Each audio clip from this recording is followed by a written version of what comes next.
Magandang gabi, Jean Castañeda po, at sabi nga po ni Dr. Ana kanina, natagalan po ako kasi nagsipilyo ako ng ngipin. Ano ko lang, Dr. Ana, kaka-dinner, at nagsipilyo ako ng ngipin. Kasi alam ko, ang ating pong paksa ngayong gabi ay ang mga problema sa ngipin din, no? Ngipin, gum disease, gilagid. But ayan. Specific with gilagid. Okay, specifically with gilagid. Ayan. So kung yung mga may katanungan po ukol sa inyong mga gilagid, ayan, na minsan sanhi din ng bad breath, ano, Doktora? Yes. Ayan, pwede kayo mag-text sa amin, DZMM space react, space ang inyong mensahe, space pangalan at lugar, at ipadala po sa 2366.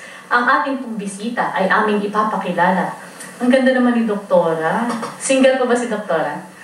Ay, nearly double na. Hindi siya single. Pero hindi siya size double. Ayan, papakilala mo natin si Doktora Regina Isabel Santos Morales, ang ating pong periodontist. Ayan, ng St. Luke's Medical Center, Quezon City at Global City.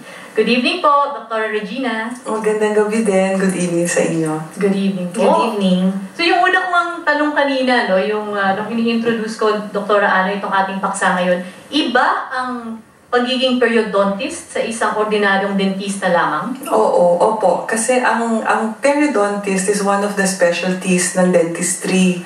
Ang dentistry ko kasi hindi alam na lahat na marami na rin siya specialty para mga doktor.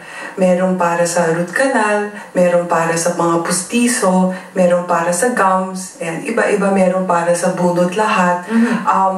They do extra training just like medical doctors. They train full-time with this before they become specialists in the field. So ang isang periodontist, ano po ang inyong specialization? Sa gum treatment, it's actually diagnosis and management of gum diseases, and also surgical placement of dental implants. That is all under periodontology. Okay. So kung ordinaryong problema sa ngipin, yung mga pasta-pasta, yung madalas, di ba? Yes, that's general dentistry. Okay. You do that also? No. Hindi. My personal practice is a private practice for gum diseases lang. So, most of my patients are actually referred to me or friends or referred by patients. Kaya ako sila nakikita dahil ang main complaint nila either dumudugo ang gums, gumagalaw ang ipin, tapos pulang-pula yung mga gums nila, yung pag-smile nila pulang-pula, or may bad taste or bad smell na lumalabas sa kanilang mouth. So, yun nga yung binanggit ko kanina, I'm sure, Dr. Ana, no? Maraming nakaka-relate na ating listeners. At ito yung primary concern natin, di ba? Yung bad breath. Kasi kahit ang ganda-ganda, Dr. Ana, ang pogi-pogi, kasing gwapo niya. Derek Ram. Yola Pascual. Tapos biglang nagsalita. Ay, turn off. Turn off. Tsaka actually yan ang mahirap ma-accept ng tao na may bad breath sila eh.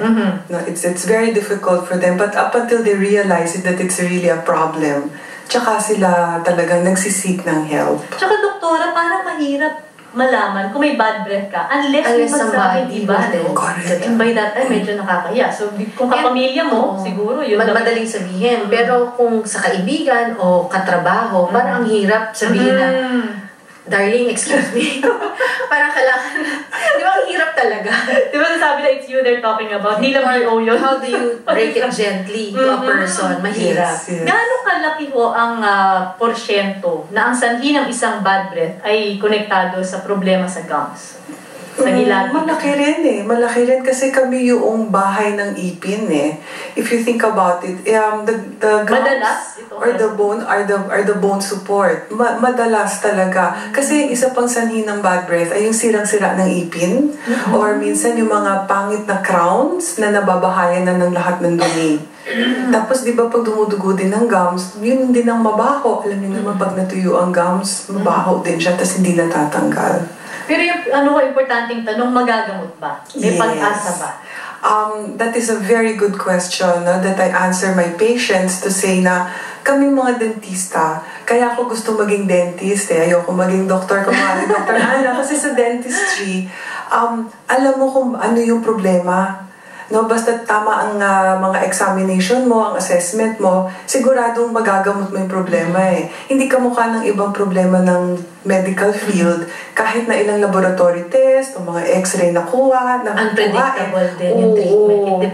But for dentistry, the worst thing that happens is actually the teeth gets extracted and our patients are still alive.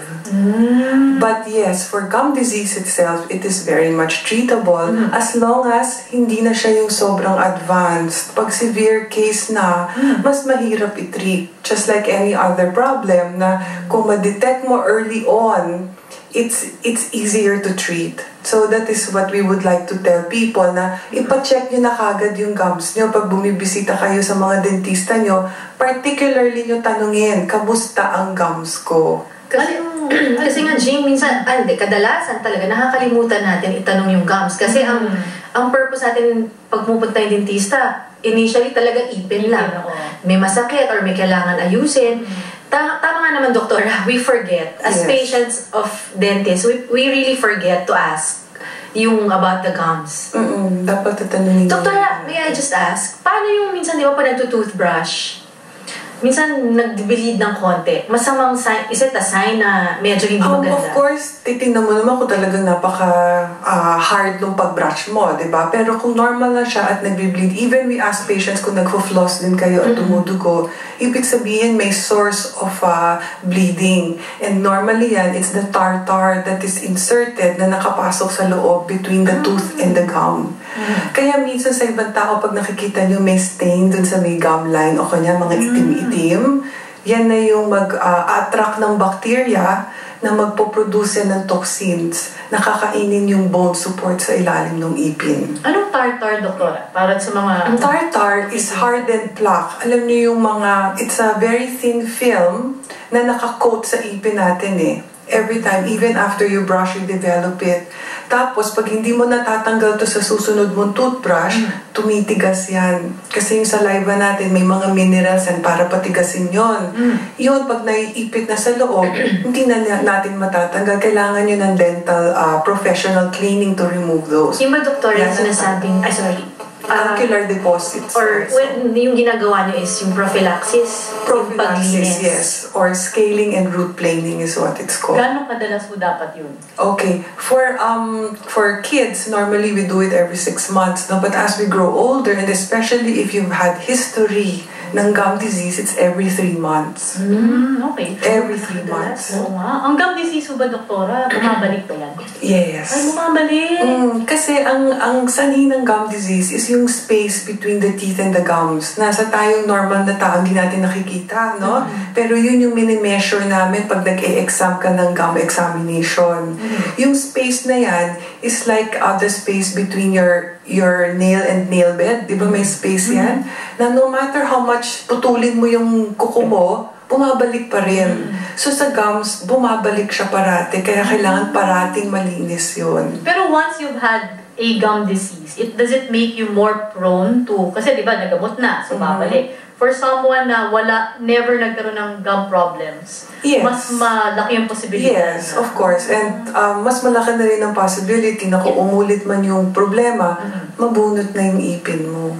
So walang permanent solution, Doktora? Tama bang sabihin yun? Walang No, I wouldn't say no permanent cure, but as long as you have good maintenance at home, yung proper oral care mo, at yung pinapatingin mo parati sa dentist mo na tama ba itong ginagawa ko, makikip mo yung teeth.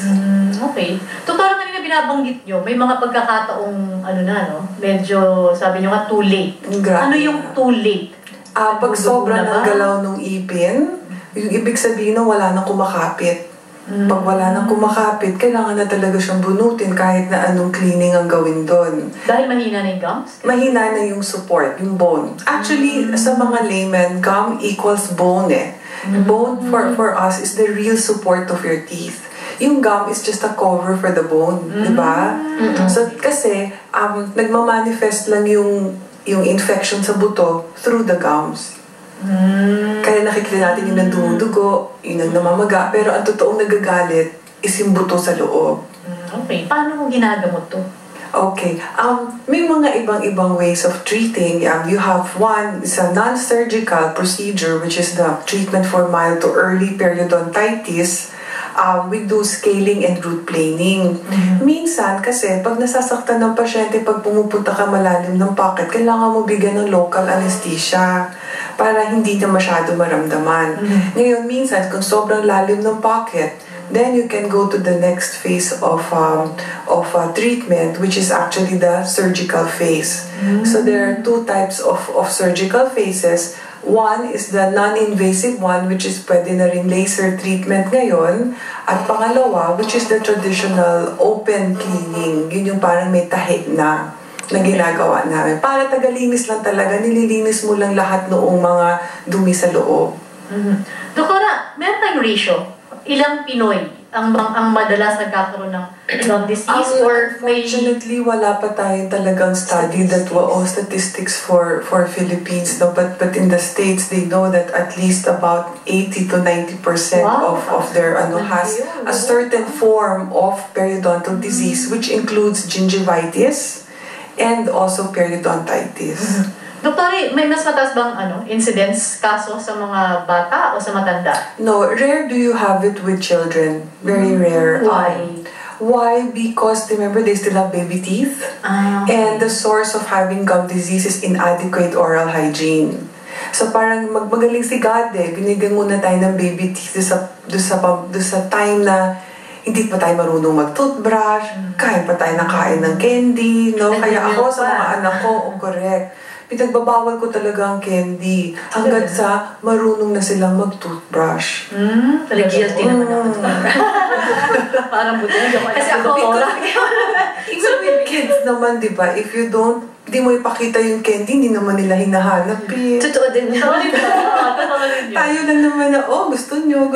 Sige, pa-toothbrush nyo kaagad. Totoo yun, no, Doktora Ana? Doktora, ito yung mga questions din na nakalagay dito. No? Anong ibang, pag hindi ba na gamot ang gum disease, saan to pwedeng humanto? Pwede bang heart problem or... Yes, in fact, they have found out that there is a relationship between gum disease and heart disease because they are both chronic infections of the body, or chronic inflammatory infections of the body. And nakita nila sa isang study na isang tao na namatay ng stroke, kinuha nila yung plaque yung clot, and inaral nila yun sa ilalim ng microscope at nakita nila part of the clot is a gum bacteria. A bacteria that hindi mo nahahanap sa ibang parte ng katawan kung hindi sa gum. Paano mo yung pumunta sa... Well, you know that the entrance of everything that we take in is in the mouth and in the nose, right? So it can travel. May mga sakit sa puso, kamukha heart murmur, ganyan, na binibigyan namin ng importansya yan na kailangan nilang mga antibiotic prophylaxis bago kami makita. Especially kung may dugo or may sugat sa bibig, it can be a route of bacteria to enter your system. Okay. Kasi maraming ganun na mga pasyente ng mga cardiologists, yung kanilang heart ailment, nagsistem out, pag yung history coming from, sirang ipin or nagka-problema with the gums. Kasi eventually, syempre, lumulunok ka, kumakain ka, hindi mo naman sinasadya, nalulukin ng mga bacteria. So even yung mga bacteria to na malalakas ang kapit, sometimes they lodge in the heart valves or yun, hanggang sa na-affect yung heart, yung pag heart pumasok na sa heart, mahirap nang alisin? Ganun ba yun? Merong mga bacteria na talagang malakas ang kapit. Kasi yung valves natin, parang yung physical forma niyan, parang ganyan. So pag naiipit and then they multiply, doon nasisira doon na nakakarinig ng heart murmurs, tapos nagkakaroon ng complications later on. Para siya kanay. Kaya tama si doktor. Diba, doktor? That's why you give antibiotic para before manipulation o kahit bago nila galawin kung ano man protected ka ang nasa bibig na pwedeng ma-dislodge or na hindi sinasadya na malulunok ng pasyente.